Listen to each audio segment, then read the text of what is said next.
Hi everyone, जय हिंद, जय भारत, जय माता दी। This is chief engineer Praneet Mehta. Welcome to my YouTube channel मोचे नेवी डिकोडेड। और आज हम कुछ नया करने वाले हैं। आज मेरे साथ है देवाशीष बासनेट। ये वीडियो नया इसलिए हो सकता है क्योंकि यहाँ पर आज एक डेक कैडेट बैठा है जिसने मोचे नेवी ज्वाइन करी। और सपोज कीजिए मैं एक शिपिंग ओनर के पर्सपेक्टिव से बैठा हूँ यहाँ पे कि मेहता शिपिंग कंपनी का ओनर बैठा है यहाँ पे और उसको मौका मिला है एक शिपिंग ओनर के सामने अपने पॉइंट्स रखने का रिगार्डिंग सैलरी या क्या डिसीजन रखा है। लेट्स सी कि क्या आंसर दे पाता हूँ। Without wasting any time let's just start with the interview. So hi Devashish, how are you? Hello sir, I am fine. So how is life going? सब ठीक है? यस सर, सब सही है। बहुत परेशान लग रहे हो। चलो अपना पहला क्वेश्चन पूछो without wasting any time. Sir अभी काफ़ी मैं कन्फ्यूजन फेस कर रहा हूँ recently regarding my decision to join this field, क्योंकि शोर में भी जब लोग सेम अमाउंट ऑफ सैलरी में काम कर रहे हैं तो हम क्यों इतना सैक्रिफाइस कर रहे हैं 6-7 महीना जहाज़ में रह के 20-20 घंटा काम करके। तो मतलब at the end of the day उसका फ़ायदा क्या है?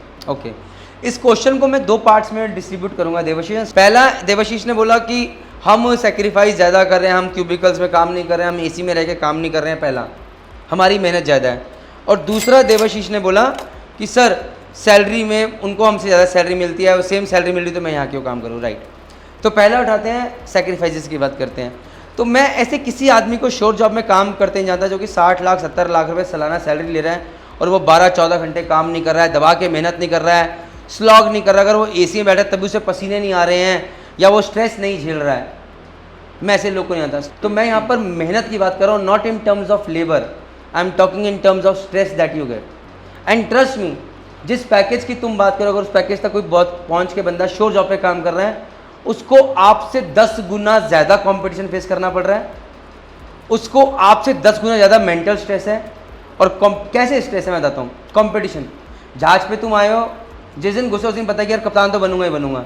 लेकिन जो बंदा शोर जॉब पे बेसिक लेवल से शुरू करा उसे गारंटी नहीं है कि किसी दिन सीईओ बनेगा ही बनेगा कंपनी का, या वाइस प्रेसिडेंट बनेगा ही बनेगा। क्योंकि पॉलिटिक्स बहुत ज़्यादा है यार, हर कोई दूसरे की टांग काटने के लिए बैठा है वहाँ पे। लोग स्विच ही करते रह जाते, चलो आज ये करेंगे वो करेंगे, और हर किसी का स्किल सेट ऐसा नहीं होता। First thing. Second thing, now आपका सेकेंड पॉइंट तो सर शोर जॉब पे सैलरी ज़्यादा है। आज से 10 साल बाद सपोज करो तुम्हारा एक फ्रेंड है जिसे तुम्हारे साथ स्टार्ट किया, तुम्हारे कितने परसेंट थे पीसीएम में? 68। मैं कहता हूँ 70% वाला बच्चा होगा। तो किसी एक एवरेज जगह से बीटेक करते, राइट, से कंप्यूटर साइंस में करते, एक एवरेज जगह से करते, कोशिश करते, किसी एक एवरेज कॉलेज में हो गया। I am not talking about IITs, I am not talking about NITs, right. तुम यहाँ से शुरू करते हो, मेहनत करते जाते हो, जय माता दी, आज से 8-10 साल बाद तुम कप्तान बन जाओगे। आज के प्रेजेंट मार्केट सिनेरियो के हिसाब से तुम्हारी सैलरी 7 या 8 लाख रुपए है। 6 महीने सेल करते हो, सिर्फ 6 महीने सेल करते हो, 42 लाख रुपए लेकर आज के हिसाब से, जय माता दी, तुम्हारा हार्ड एंड मनी है। अब वहीं बात करते हैं जो तुम्हारा दोस्त है 70% वाला, एक एवरेज जगह से अगर इंजीनियरिंग करता है। अब इंजीनियरिंग में भी क्या है ना, कॉलेज वाले एक बच्चे का खतरनाक प्लेसमेंट दिखा के फ्रॉम अडोबे 1.5 करोड़ सैलरी, पूरा अपना 250 बच्चों का 500 बच्चों का बैच बढ़ता है, जबकि एवरेज सैलरी शायद मेरे ख्याल से कितनी होती होगी, 10 लाख का पैकेज, 8 लाख का पैकेज। अब वो भी जो 8 लाख का पैकेज जो दिखाते हैं ना, वो इन हैंड नहीं होता, उसमें दुनिया भर की कटौती लगेगी, ये कट वो कट XYZ, फाइनली हाथ में कट के 30-40 हज़ार पे आता होगा।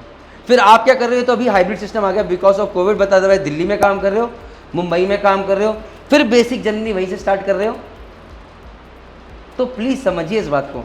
सो आई थिंक सो कि थोड़ा बहुत सेटिस्फाइड हो गए। Yes sir. ठीक है, नेक्स्ट क्वेश्चन क्या पूछो? सर सेकंड क्वेश्चन ये है कि लास्ट 10 ईयर्स में मर्चेंट नेवी में हमारा $100 का भी इंक्रीमेंट नहीं हुआ है जहाँ तक सैलरी की बात करते हैं। वहीं हम अगर बाकी इंडस्ट्रीज से कंपेयर करें तो उनकी सैलरीज में काफ़ी कंपेरेटिव ग्रोथ ज़्यादा है। सैलरी में इंक्रीमेंट क्यों नहीं हुआ? Next question. सी यार, बीच में 2007 के बाद एक मार्केट में बहुत तगड़ा स्लम्प आया, जब मैंने बहुत, अब as a owner I am speaking over here, मैंने बहुत नुकसान झूले, मेरे बहुत सारे जहाज बिक गए, मैं बहुत स्ट्रगल करा, बट मैं फिर भी सैलरी देता रहा, सैलरी ड्रॉप नहीं करी। आज जब थोड़ा मार्केट उठ रहा है तो मैं भी चाहूँगा थोड़े पैसे कमा लूँ, थोड़ा बफर क्रिएट कर लूँ, तो प्लीज़ करने दो यार। जब उस टाइम में मैंने सैलरी कम नहीं करी तो कम से कम मैं थोड़ा बफर तो लेना चाहता हूँ।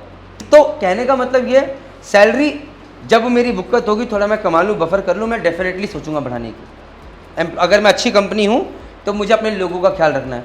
बट जिस तरह से डॉलर का रेट बढ़ता जा रहा है, मुझे पता है कि भैया इकोनॉमिक्स मेंशन्ड है।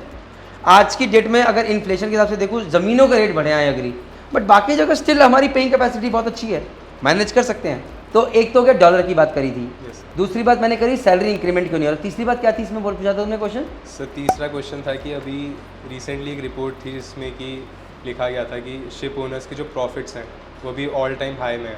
तो उसके कंपेरेटिवली हम सी फेयर्स को इतना कम परसेंटेज क्यों मिल रहा है उसका, हम भी तो उनके प्रॉफिट में हमारा। यार अब यहाँ पर मेरा लालच बोलता है, यहाँ पर अभी देखो मेरा एक बड़ा भाई है, उसने गजब प्रॉफिट बनाया, सब एम्प्लॉयज़ को हज़ार डॉलर बांट दिए, ये होता अच्छा एम्प्लॉय ट्रीटमेंट। अब मैं हूँ यार, मेरा दिल नहीं भरा, मैं कहता हूँ सारे प्रॉफिट मैं रख के बैठ जाऊँ। तो यहाँ पर डिपेंड करता है, देखो कुछ अच्छे ओनर्स होते हैं, कुछ ख़राब ओनर्स होते हैं। तो जो बना रहे हैं अगर वो डिस्ट्रीब्यूट करना चाहेंगे तो बिल्कुल करेंगे, और नहीं करना चाह रहे भाई तो जय माता दी, किसने रोका है तुम्हें? See what I want to say is कि आप प्रोफेशन के प्रति लॉयल रहिए, कंपनी के प्रति नहीं। प्रॉफिट। और सर फोर्थ क्वेश्चन ये है कि हम जब घर में रहते हैं ऑलमोस्ट 4-5 मंथ्स तो ऑन एन एवरेज हर एक सी फेयर घर में रहता ही है, तो हमें उस वक्त तो हमें सैलरी मिलती नहीं, तो वो हम फाइनेंसेस मैनेज करना हमारे लिए बहुत डिफिकल्ट होता है कि हम 4-5 मंथ्स घर में विदाउट एनी सैलरी, तो उसका क्या सोल्यूशन है? घर में सैलरी नहीं मिलती तो उस टाइम पे कोर्स करो, अपने स्किल्स को डेवलप करो।